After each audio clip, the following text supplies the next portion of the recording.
Hello, how's everybody doing today? We're back with another quick chess tips video, and we're going to keep up with the endgame theme that we've been following for all of our other videos today. And pull the board up for you. What we're going to be focusing on here is going to be an endgame involving a knight versus a pawn. So let me clear the board and set up the initial position here. Put the knight on c6, the king on d3,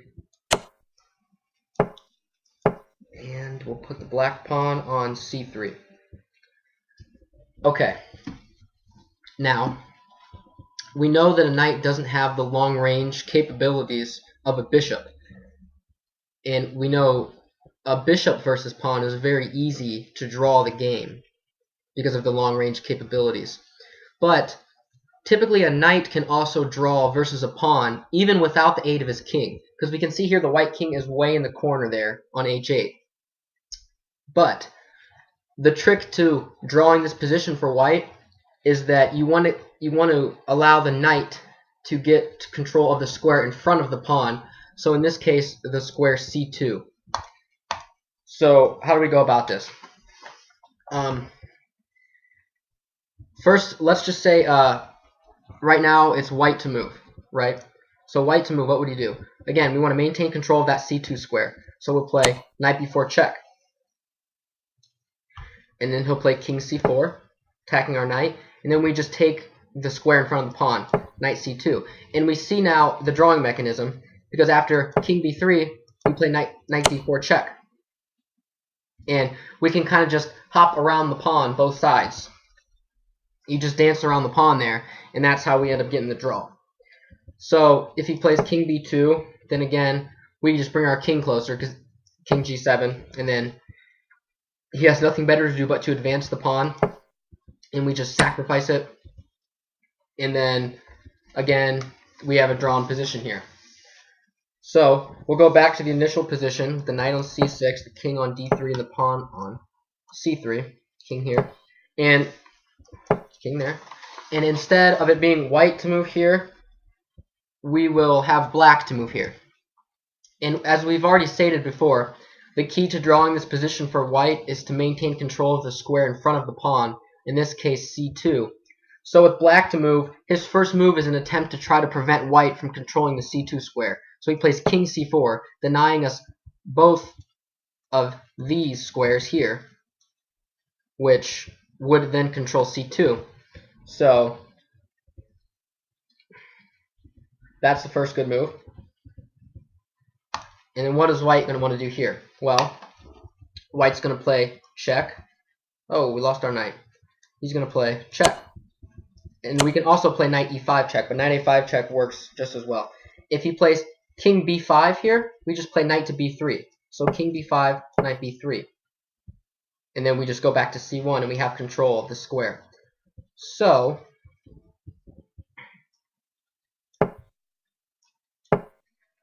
after king b4 in this position, he was here. Now he'll play king b4 against white's move, knight c6 check.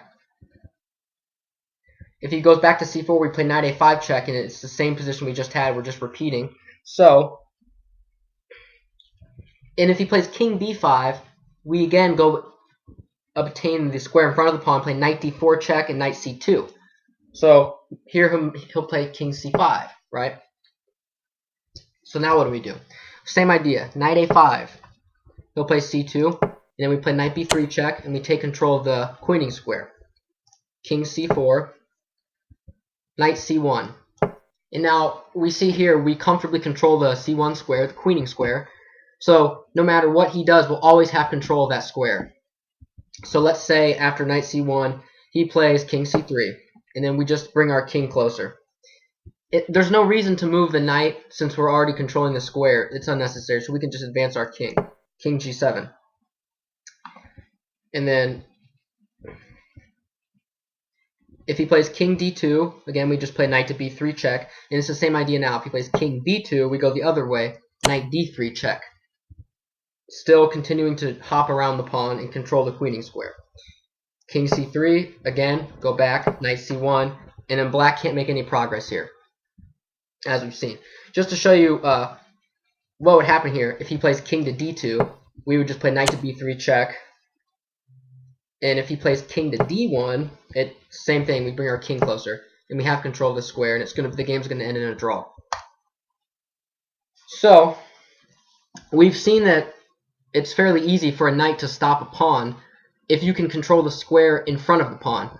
Well, things start to change a little bit if the pawn is a rook pawn, and this makes a lot of sense, seeing as the fact that the knight's typical strategy there is to control the square in front of the pawn by hopping to both sides. And if it is a rook pawn, we can realize that one half of the side that we would typically jump to is there's only one side, right?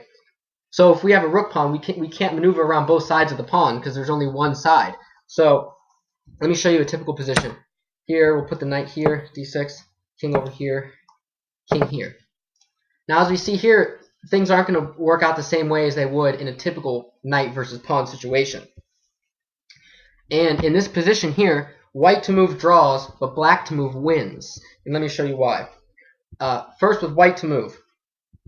With white to move, it's very easy. We play knight to b5, attack the pawn. His only move is to push, and after he pushes it, we attack it again, and then we're going to win the pawn, and it's going to be a draw. Okay, that's pretty obvious. But let's say in this position here, it is black to move, right? So, black to move. First, let's show you some things black shouldn't do here. Obviously, king to b2 fails the knight c4 check. That's obvious. So, can't play that. King a2 allows knight b5, and then we'll just take the pawn. Can't do that. King b1 allows knight to b5. And if he plays a2, we play knight c3 check. Take the pawn again. So, from this position, the only way that black can win is to push. And if we play knight b5, he's just going to play king to b2 and control both the squares right there on a3 and c3. So, let's say we play knight c4. He'll just play king to b1, right? If we play knight d2 check, he'll just play king c2 and then queen on the next move. So let's say we play knight a3 check. Again, he plays a simple move now, king c1, and the game's over. He's just going to push and make a queen next move. So we can see that the dynamics change quite a bit if you have a knight and you're facing a lone pawn, but it's a rook pawn. Again, rook pawns are kind of weird in almost all situations, whether it's just a simply king and pawn versus king as a rook pawn, or even a knight versus a rook pawn. Things start to change. The dynamics change a little bit. So, another factor that we must realize in our initial position, which was this position, is the fact that white's king is way over here, right? White's king is way over here on h7. If we change that a bit and put the king, say, on d2, things change quite a bit. If it's black to move here, again, if he plays a2, we play king c1, and it's a draw by stalemate, right? Okay. Now let's say instead of that, he moves the king over. King to b1. Well, now we just play knight to b5, quite simply. And if he pushes, we just check him. And we're going to take the pawn there. So, we'll show you another example with the king in a slightly different place. Let's say the king is on b4 instead of on d2. This is still a drawn position, and I'll show you why. Let's say he plays a2. Now again, he's threatening king b2 or king to b1, and then a1 queen. So, here, white has to play knight c4. If we play knight b5, he's going to play king to b2 and make a new queen. So here we must play knight c4, preventing him from going to the b2 square. So he has to play king b1. Then we just play check, king b2, knight b3, control the queening square. And in this position, we can forever just move our king back and forth until he decides to advance, and we'll take his pawn. So again, that's a draw. There is one situation that you should be aware of where white can actually win with a lone knight. And let me show you that one. It is like this. It's when the king gets trapped in front of the pawn, such as right here. And then we see how white can win this position. He plays knight b4, taking away this square from the king, forcing him to play push and then checkmate. But this is a very rare occurrence. You won't see this happen often at all. And you have to just have the perfect position for this to happen. This does not always happen, so that's just something to be aware of. So guys, we've seen knight versus pawn and all the implications with that. So just something to note if you're in this situation is if your opponent has a rook pawn or not.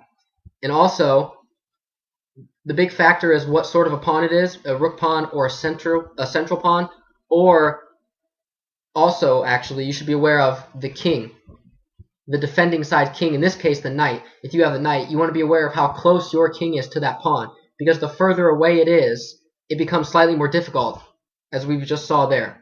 So I hope you guys enjoyed our video today, and please like the video if you enjoyed it, and please do subscribe, and thank you very much, guys.